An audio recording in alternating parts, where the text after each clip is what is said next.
Welcome to Section 2. In this section we're going to be talking about why CST works, who is appropriate for CST, preparing for groups, and the key principles. So first let's get started with why CST works. The way the brain works is you have short-term memory, long-term memory, and working memory. Short-term memory would be how many pieces of information can you take in and hold in sequential order and give right back.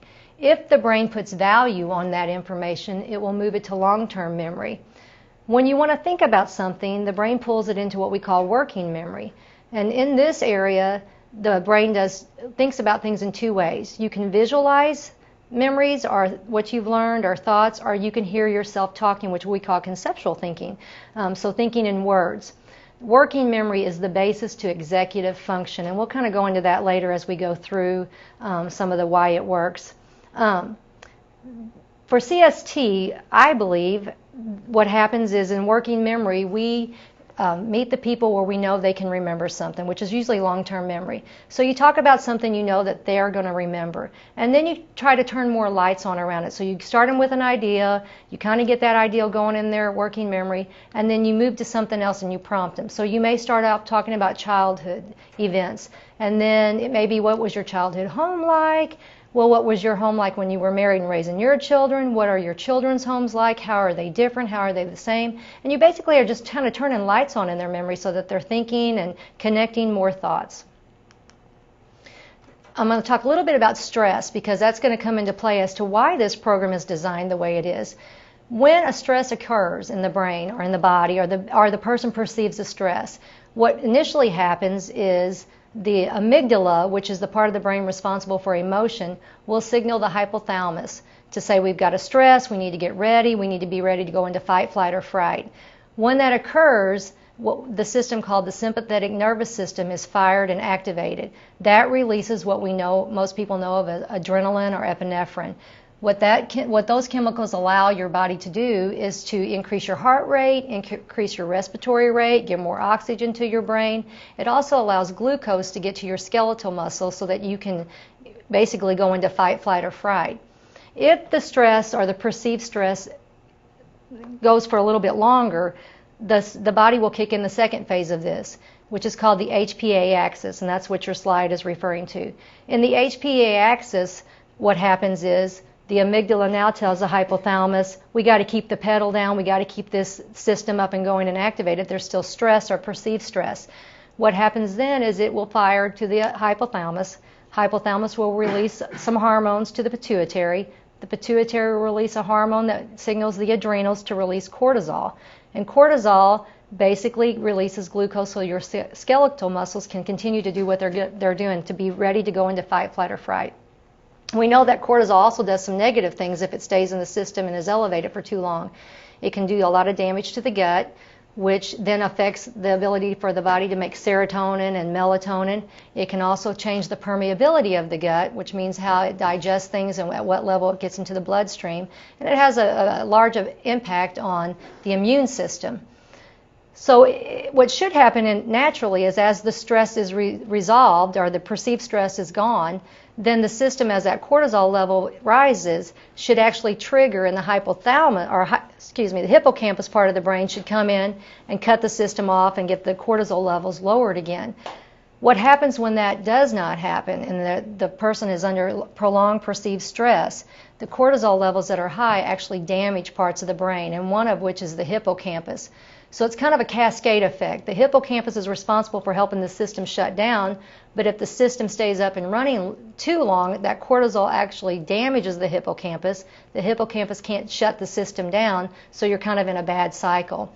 Now the hippocampus's job is really making new neurons and connecting them. It has a large role in learning and connecting past learned things with present learned things. So those two areas of the brain are kind of important when we get into this. I always found this was in some literature I looked up and I thought it was interesting. It said older persons often have a loss of 20 to 25% of their cells in their hippocampus, which causes an even more cortisol production and even more damage from the cortisol that's going on. So you can see where in the elderly it can be devastating to their memory and to their ability to learn and their general health. Now, the benefits of CST and keeping a low-stress environment, taking that into effect, that what stress is going to actually do and how it's going to impact the person's ability to learn. I want you to remember that when the amygdala, which is the one that the emotional part of the brain that's going to start all this stress cycle, when it is active and in charge, or when this HPA axis is in charge, the person cannot access prefrontal lobe, which is your critical thinking and your executive function skills. You're really in an emotional state. With children, we call that being subdominant, that your emotional side of your brain is in charge. Therefore, you can't think, you can't learn, you can't take in new information and store it in your short-term and long-term memory and your working memory.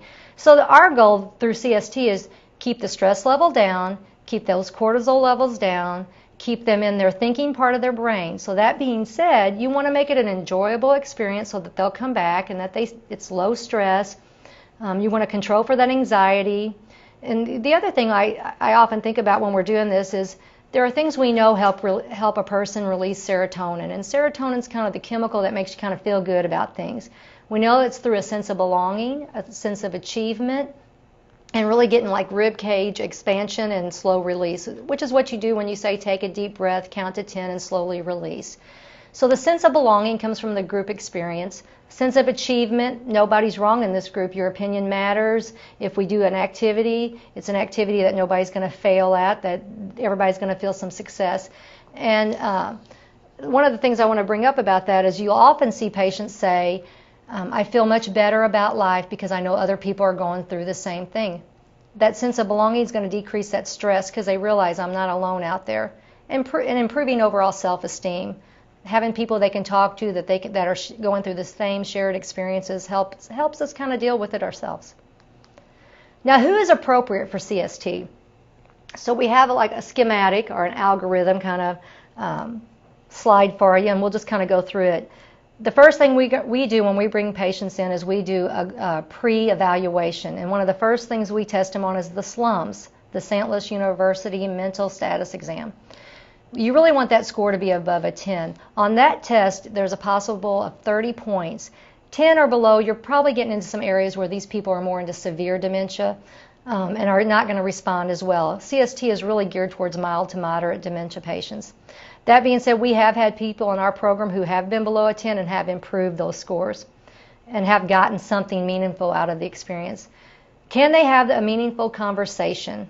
You want them to be able to interact, to be able to have memories, to be able to have thoughts, to be able to contribute to the group and help everybody kind of get more ideas flowing.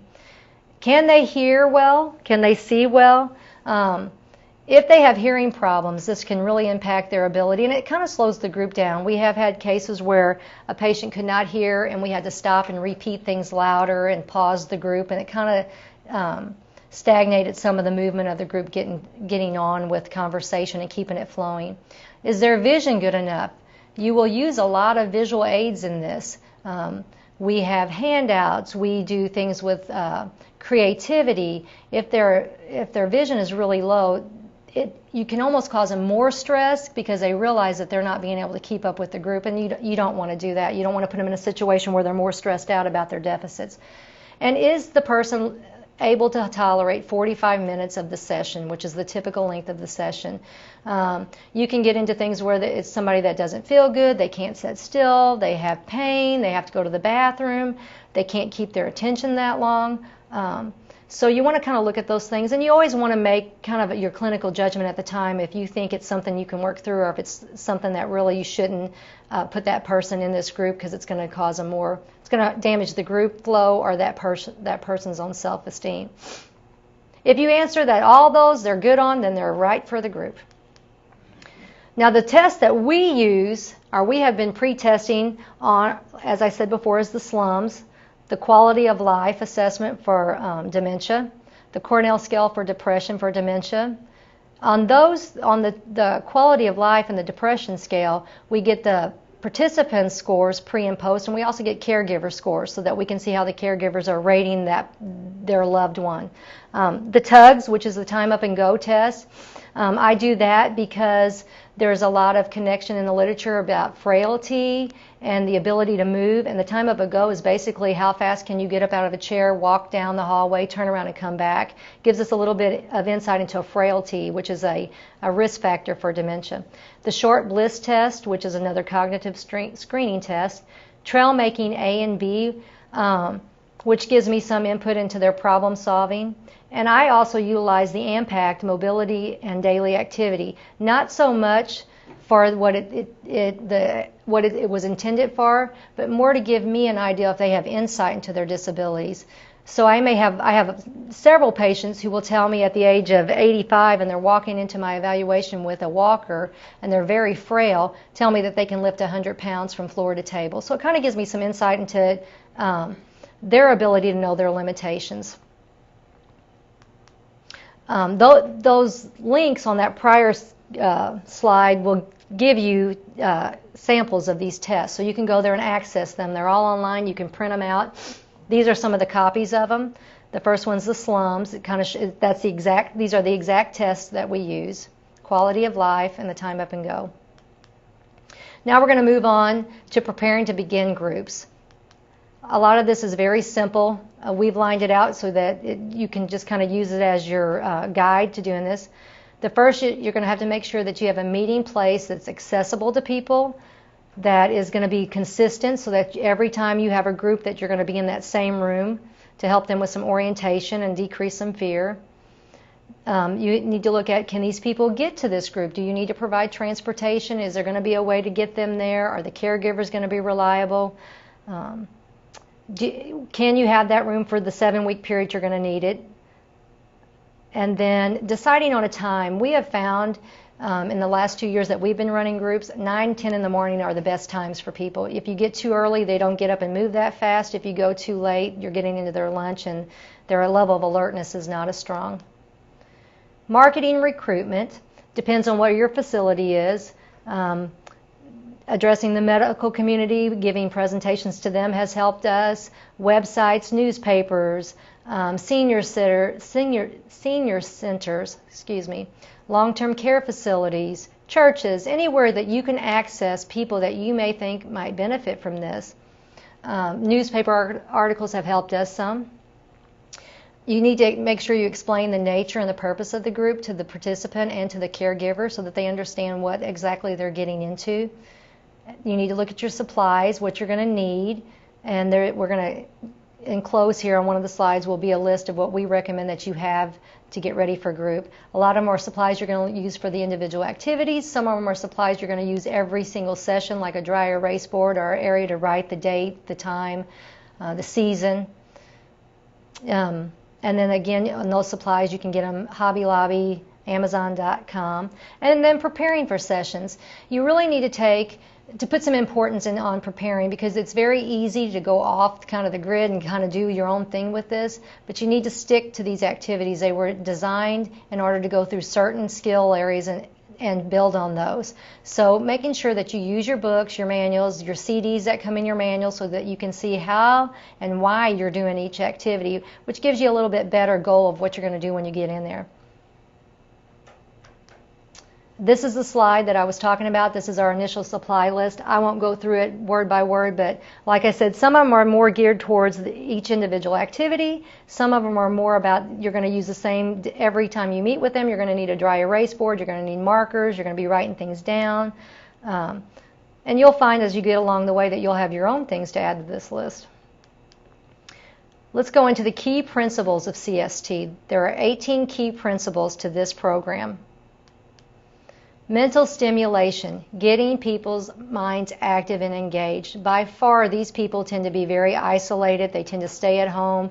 One of the number one things I hear when I talk to caregivers is they're just not present. They're not here. They're not interacting with anybody. They're getting to be isolated. They're just not wanting to engage. So this group, one of our goals is get that mental stimulation, and we're back to that working memory. Get in there, find where you can find something that they can think about, and then jump off of that and open up their working memory and get some thoughts connected and some learning in and out. New ideas, thoughts, and associations. We're back to the working memory. You want to put new thoughts in. You want to start with thoughts they have and then try to jump into some learning and bring it kind of more present, turn more lights on in that working memory, get everything going. Encouraging new ideas. You'll see that we go through here. It's very opinionated. It's very much about what are your thoughts? What are your ideas? It's not going to be factual. We're not going to be sitting there doing what is traditional, like I'm going to give you 5 numbers, you repeat them back, and building those short-term memories. It's very, we'll get into this more implicit, like let's get some thoughts going without you realizing that you're actually working. Using orientation with some sensitivity. The example I can give for that is we don't sit in a group and say, what day is it? What season is it? You do that very sensitive, like, so it's November, and you may pause and wait to say, and somebody typically will say, yeah, isn't it around the end of the month? Or you may be sitting by a window and say, do you think the weather is typical for this time of the year? Instead of saying, what's the weather going to be today? You do it in a very sensitive way that puts nobody on the spot, so nobody feels like I didn't know the answer to that. Opinions rather than facts. Anytime you ask somebody for a fact to recall information and they cannot, you've just triggered that stress response because they're uncomfortable. No one wants to be wrong. So everything in this group is about opinions. We don't say, do you remember what is the day, what happened here? You ask an opinion. What do you think about this? And you keep them in the thinking part of their brain, and you don't allow them to go to the subdominant part of their brain and be emotional. You keep them here with you. Reminiscence. The first place you can catch these people is in the past. They might not know what they had for lunch this morning, but they can tell you something about their childhood. Start there and jump off of that. That's your start point. And then you want a ripple effect and come out to bigger ideas, more thoughts, connecting thoughts, more present day information, new information that you're going to give them. Providing triggers to aid recall. Using the senses. If it's getting close to Thanksgiving, we will often have candles burning. We will have things that are reminders of Thanksgiving. Our articles we talk about might be about Thanksgiving. We may play music, Christmas. You may play Christmas music. Those kind of emotional things that can tie to memories are good to use for them, and they enjoy it. They want their senses stimulated. We all do. We want to see things, smell things, hear things. That's innate to us to want to use that.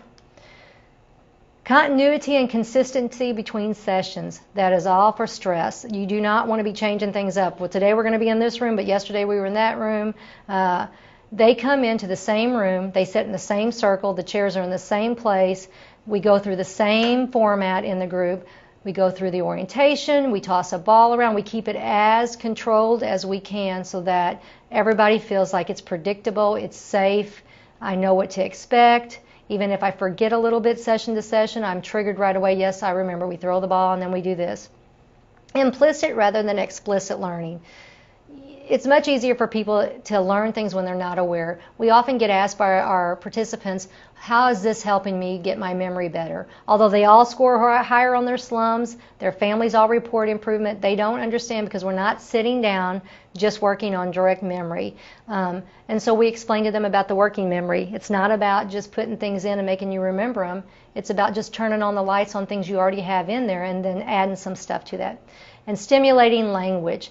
Often a lot of your participants will have what we call word find deficits where they can't come up with a word. So part of this is to encourage that and to give people time to express their opinions and be aware of that in the group, that you may have a person that's going to take a little bit longer to come up with what they want to say.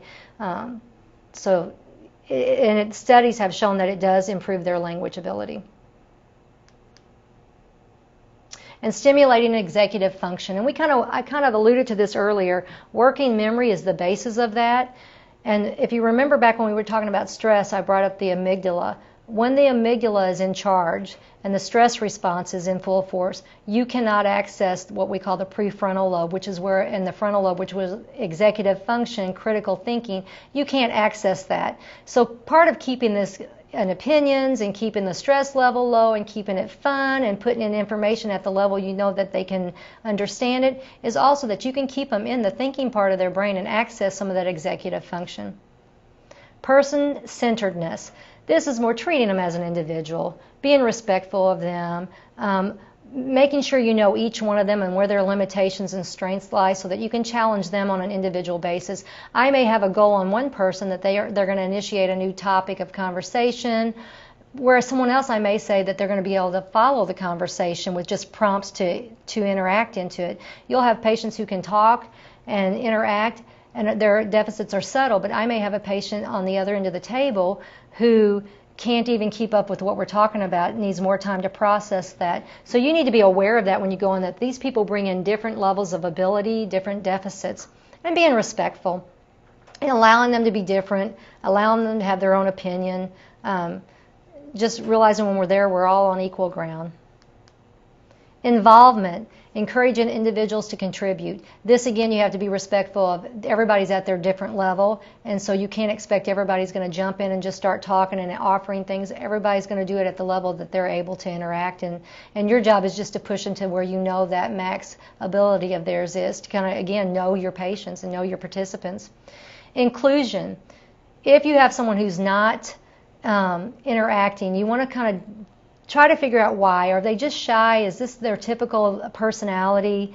Are they afraid to voice their opinions? Are they not processing fast enough so everybody else is keeping up with the conversation, but they're not even sure what the conversation is about? So you want to be respectful and try to guide them the best you can. This actually is a good reason for these people why you need two facilitators, because as one's kind of keeping the group going, the other one may be sitting by this person kind of prompting them on and re-clarifying what the conversation is and kind of telling them what we're talking about so that they can keep up, but it's not right in front of everybody that somebody's prompting them. And remember to be diversity of opinions. That's one good thing about not doing facts, because an opinion is an opinion, and you can disagree with each other, and you can be respectful of each other's opinions, but no one's going to challenge your opinion because it's yours. And choice. Although this is a program that has its guidelines to get through it and its recommendations how you do things, there are choices here. The people get to pick their group name, they get to pick their group song. Sometimes you'll go in with the activity you think is the best for the day and the group takes it somewhere else. Maybe they want to talk longer about the article you're discussing. So it's not a teacher-student situation. It really becomes a dance you do with them. Sometimes you lead, sometimes they lead, and you have to be able to do that, to step back and not want to control the group, but also to guide the group more. Keeping it fun keeps the stress off of it. Also keeps them coming back. If they perceive it as a stressful event, they're not going to come back. You're not going to get compliance and you're not going to get participation. Maximizing potential, we've kind of alluded to that, the just right challenge.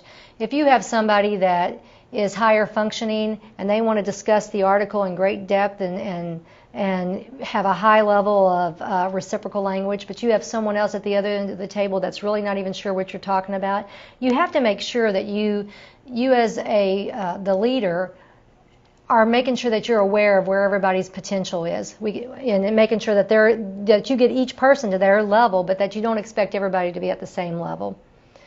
Building and strengthening relationships. This one tends to kind of occur on its own. If you do your job well, in our experiences, once the 14 weeks are over, they don't want to break the group because they've connected to each other so much that they actually build and strengthen relationships. But you will sometimes we have had cases where two of the residents' personalities irritated each other, so you have to kind of mentor some good relationships between people.